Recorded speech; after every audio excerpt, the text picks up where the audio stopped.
This is The Big Picture, an official television report of the United States Army, produced for the armed forces and the American people. Now, to show you part of the big picture, here is Master Sergeant Stuart Queen. Since the beginning of time, man has been devising weapons of destruction. Each new weapon appeared to be the end of the foot soldier. Yet the foot soldier, through the centuries, continued to be, as he is today, the backbone of every army. What about the latest of man's weapons of destruction?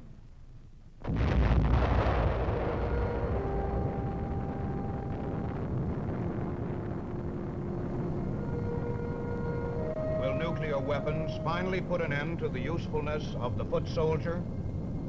We believe the answer is no. Because with each new weapon, man has devised new defense against the weapon and has learned to fight and survive. Let us look at some of the weapons of the past that have challenged the fighting man. There was the slingshot, employed by David against Goliath, and used as a weapon in the armies of Alexander the Great, who also developed the forerunner of modern artillery, the catapult and the ballista, weapons of intense destruction in their time. The major weapons of antiquity were the great spears of the Greek phalanx, the short sword and shield of the Roman legions, and the broadsword of the armored knights. The adoption of the armor-piercing crossbow about 1100 AD was supposed to have made war so horrible that no man would dare to use it, and war would become obsolete. Shortly afterward, the longbow developed by the British could shoot 20 aimed shots every minute at ranges up to 200 yards. The invention of gunpowder ushered in a new era in destructive weapons, which were cast for centuries in a variety of forms and styles. By the 19th century, rapid-fire weapons such as the Gatling gun entered the battlefield. World War I saw the development of automatic small weapons like the machine gun, and the giant artillery piece, the tank, and the airplane. In World War II, these weapons became even more potent threats to the foot soldier.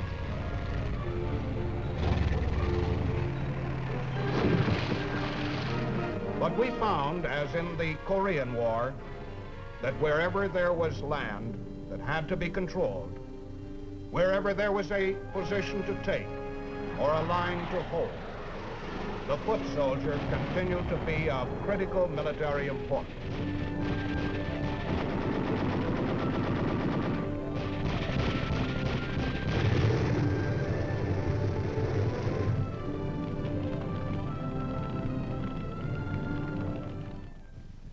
The battleground of the future may well be a nuclear battleground, and the nuclear weapon is perhaps the greatest challenge to the foot soldier in military history.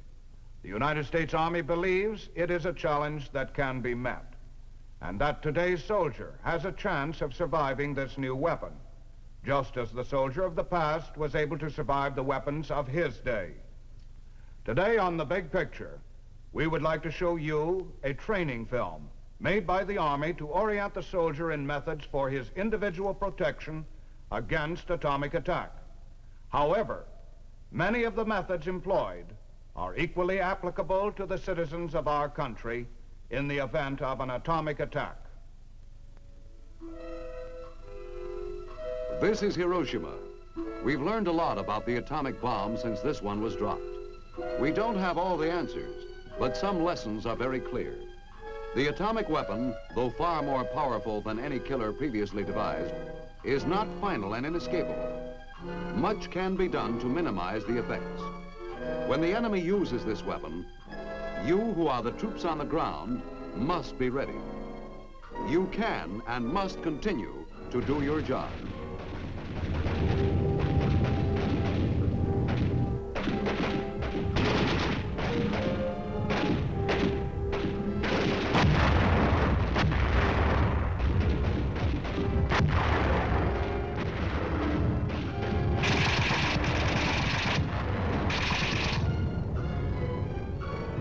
Understanding the atomic weapon and the defenses against it is important for the frontline soldier. But it is just as important for Luke Smith, who is a crane operator here in this port area. Or for Bill Snowden, a parts clerk at this supply depot. In fact, rear area depots and communication centers may be more attractive targets for enemy atomic weapons than troops in forward areas.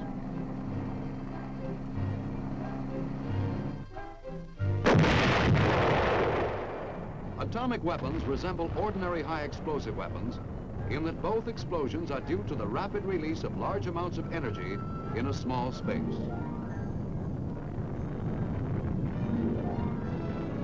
Weight for weight, the release of energy in the atomic weapon is far greater than that in the high explosive. But they are alike in releasing their greatest energy in the form of blast. Let's look inside this atomic explosion and see what is taking place. The greatest part of the energy, about 50%, is being released in the form of blast. The direct action of the blast, striking with tremendous force, is particularly effective against almost all types of buildings.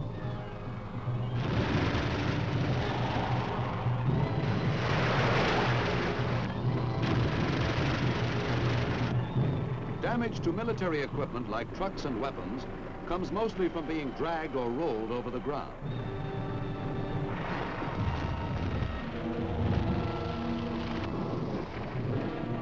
Armored vehicles, because of their greater weight, are more resistant to the shock waves. Human beings also are very resistant to direct effects of the blast. It takes a far greater shock to injure you than to knock down these buildings. Most casualties from the blast are caused by its indirect effects. Men get hurt by flying bricks, limbs of trees, rocks, or by buildings falling in on them.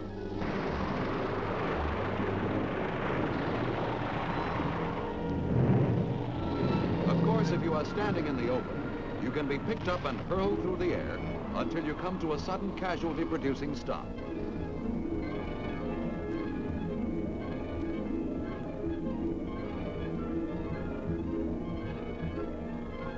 We said that about 50% of the energy is released as blast.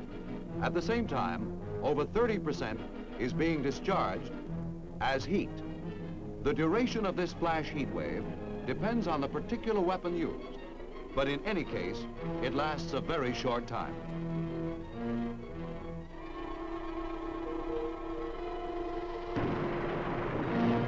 Traveling at the speed of light, it has line-of-sight characteristics. That is, if you are directly shielded from the rays, they cannot burn you. Anything that casts a shadow will offer some protection. Smoke and fog also cut down heat. Of course, if you are in the open, in clear weather, you may be a casualty from heat radiation. Flash burns are common after an atomic burst. But remember, the heat radiation from an atomic explosion is no different from any other heat. The burns are the same as any other burns. Simultaneously with the blast and heat, the explosion releases a small amount of its energy, only about 15%, as nuclear radiation. Except for the size of the explosion, this is the only difference between the atomic weapon and the ordinary high explosive.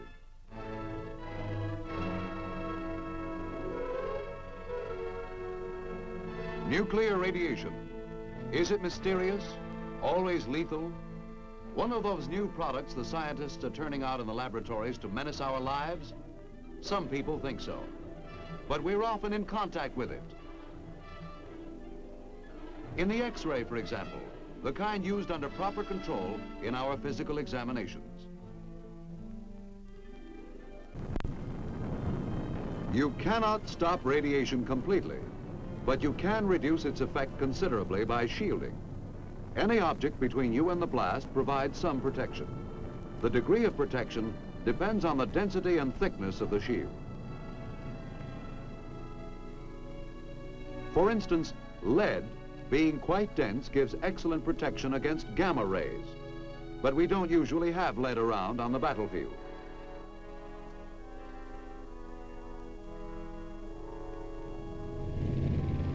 Steel, however, is a very good substitute. 1 1/2 inches of steel reduces gamma radiation by 1/2.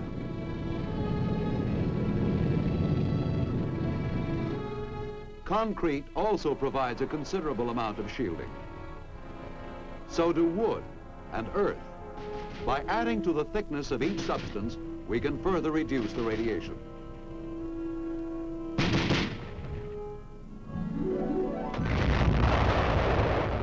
In an airburst, the radioactive fireball is carried upward and out of effective range very rapidly. The result is that nuclear radiation coming directly from the explosion, that is, initial radiation, is dangerous only for seconds, or at the most, minutes. However, some airbursts may also produce a lingering radiation in a small area immediately beneath the explosion.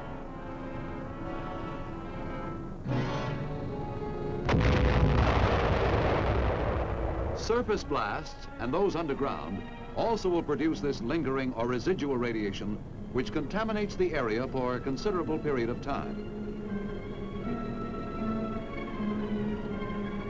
This occurs because explosions at ground level or below it suck up great amounts of dirt and rock into the mushroom cloud where radioactive particles adhere to them.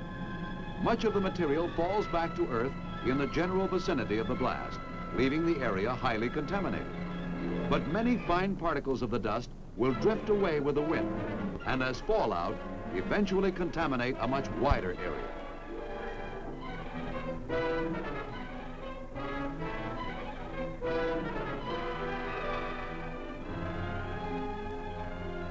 This lingering radiation begins to decay as soon as it is formed, so that ultimately harm from it becomes negligible. The extent of your danger depends on the amount of radioactive substance which has fallen out in the area, how much time has elapsed since the explosion, and how long you remain in the area.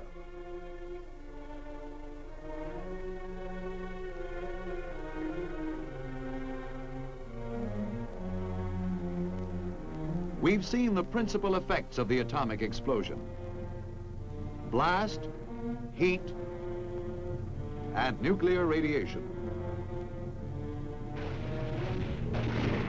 Keeping in mind that your first priority, as always, is to perform your assigned task, now let's see what protective measures you can take against an atomic attack. Largely, the precautions are the same as you would take in any high explosive attack, applying the lessons you learned in your basic training. If learned well and practiced, these will put you in the best position to survive and carry out your mission.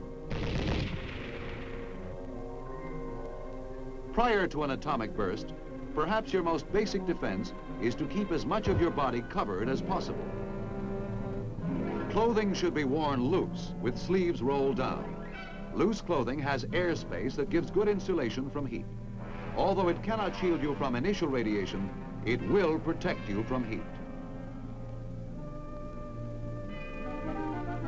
These men have no protection against heat. They're inviting severe burns. Whereas these men have considerable protection. Field clothing is being developed to give you improved protection from both heat and nuclear radiation.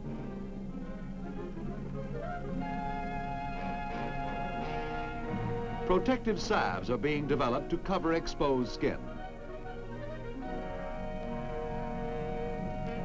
By all means, dig in. Whenever the situation will allow, dig yourself a foxhole, and as time permits, improve it. For best protection, cover it with good substantial timber and earth. Keep the silhouette low for camouflage purposes. You recall that earth provides good shielding from nuclear radiation. The thicker the earth shield, the better. For atomic defense, you need a deeper hole than usual.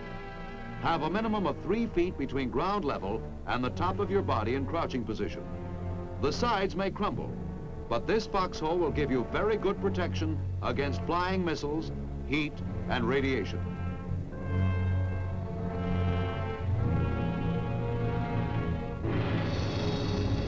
This applies even when fairly close to ground zero. Of course, your best defense against an atomic attack will always lie in seeing that this enemy does not find you.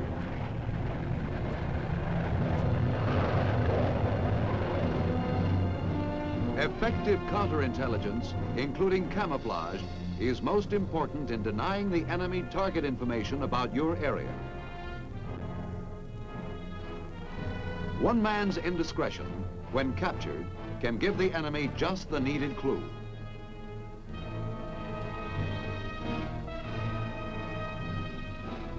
Improper concealment of your positions can show up quite clearly on enemy aerial photos.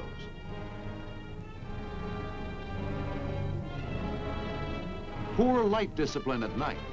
All these mistakes help the enemy complete his intelligence picture and locate you and your unit as lucrative targets. But almost as important as avoiding attack is to have forewarning when one is coming. How quickly we complete our intelligence picture of the enemy and what he is up to depends on you. Your proper handling of prisoners of war, your prompt reporting of all captured documents,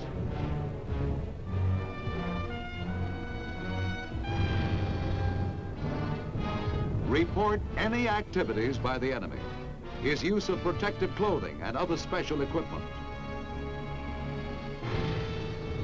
his voluntary withdrawal along any portion of the battle line. Such may indicate your own front as an atomic target.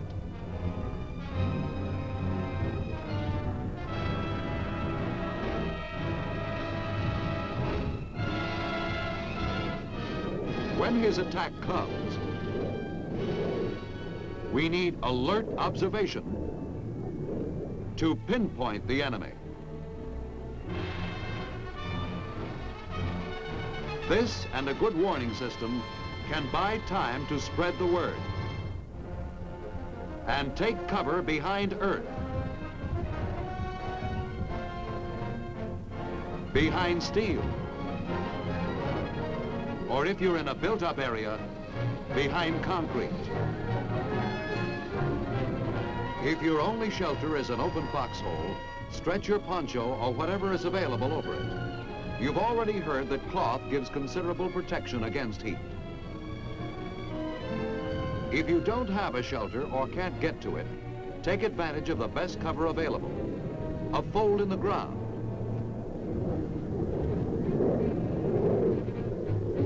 or a ditch.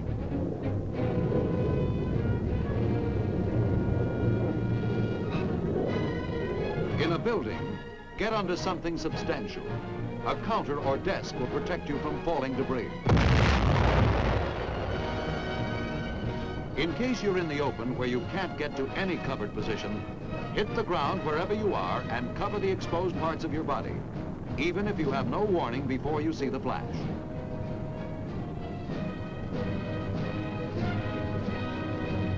True, heat travels at the speed of light. Its effect is instantaneous. However, with some weapons, it is of such duration that by immediate action, you can escape some of its effects. Cover your eyes. The flash has many times the intensity of sunlight and can blind you temporarily, from 5 to 15 minutes.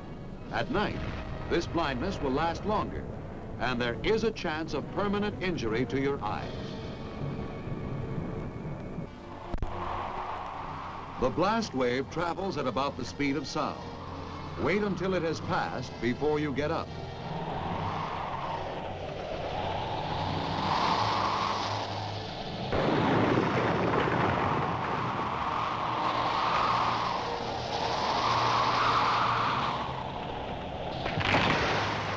You'll have no difficulty determining when it has gone.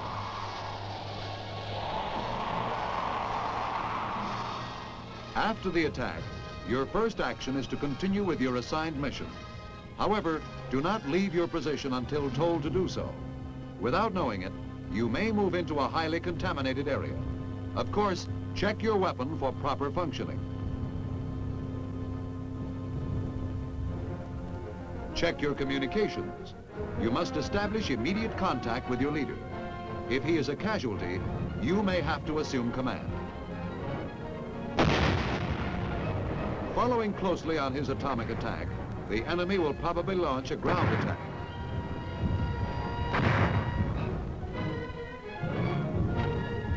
You must be ready for action to prevent being wiped out by rifle or bayonet. In parts of the area, a great deal of dust and smoke will be lingering from the explosion. Where breathing is difficult, a handkerchief tied over your face will be helpful.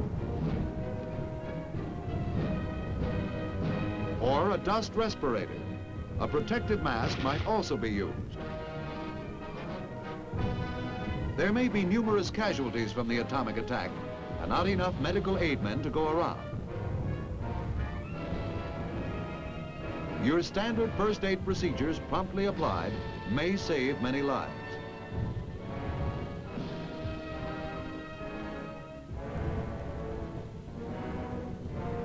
Bleeding is a primary concern. Know how to apply a pressure bandage. And you may have to apply it to yourself. Know how to apply a tourniquet.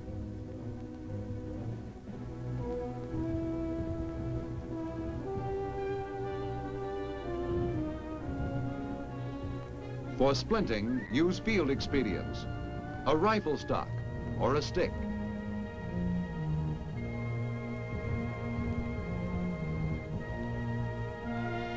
This man is suffering from burns. Give him salt tablets and plenty of water. Basic procedure for shock is to keep the man comfortable. Loosen his belt and shoelaces. If he's cold, cover him. You may also be designated to remove the wounded from the field. The one-man carry can be used effectively.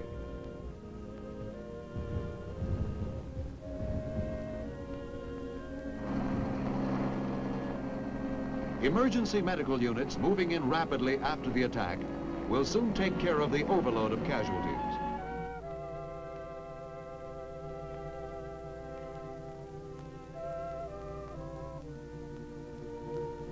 Following surface or underground bursts, the area will be contaminated for some time. Contamination may also occur in a small area immediately beneath an air burst. Unit monitors will locate the contaminated areas and mark them.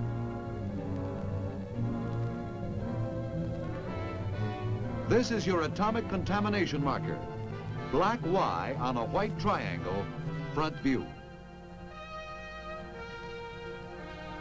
Rear view.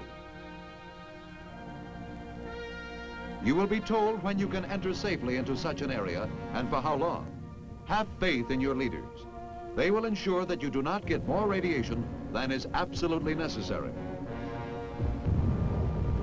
When you are required to remain in a contaminated area, you can reduce exposure to lingering radiation by scraping paths between positions. Scrape down the sides of your foxhole.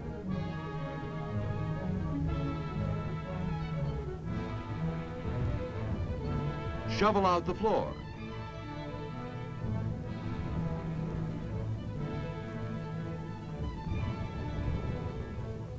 Your weapons and equipment may also be contaminated by radioactive fallout.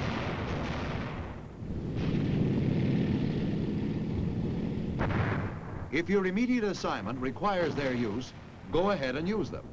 The risk from not carrying out your job will be more critical than the amount of radiation you get.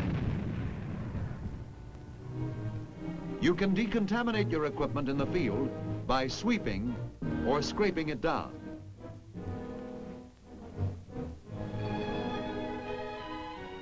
There is no danger that your canned food will be radioactive. Wash off the can before opening it. Soap and water, the best way to decontaminate yourself and your equipment. Be particularly careful to remove the dust from those parts of the body covered by hair and from under fingernails.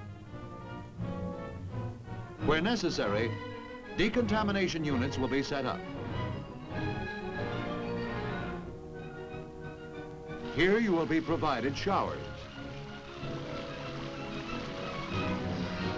You will be issued clean clothing.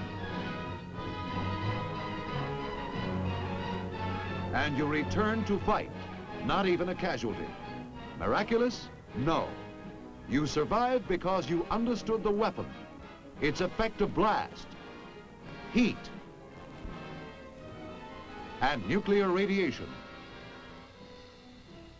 You knew and applied properly your protective measures, individual field fortifications, counterintelligence including concealment, camouflage to deny the enemy target information. You helped get information of the impending attack.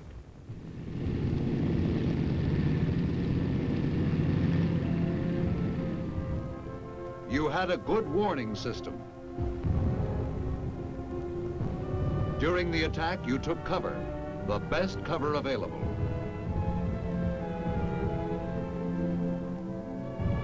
Even when caught in the open. Afterwards, your first aid saved lives. Using your CBR training, you avoided undue exposure to lingering radiation. You quickly decontaminated your equipment and yourself.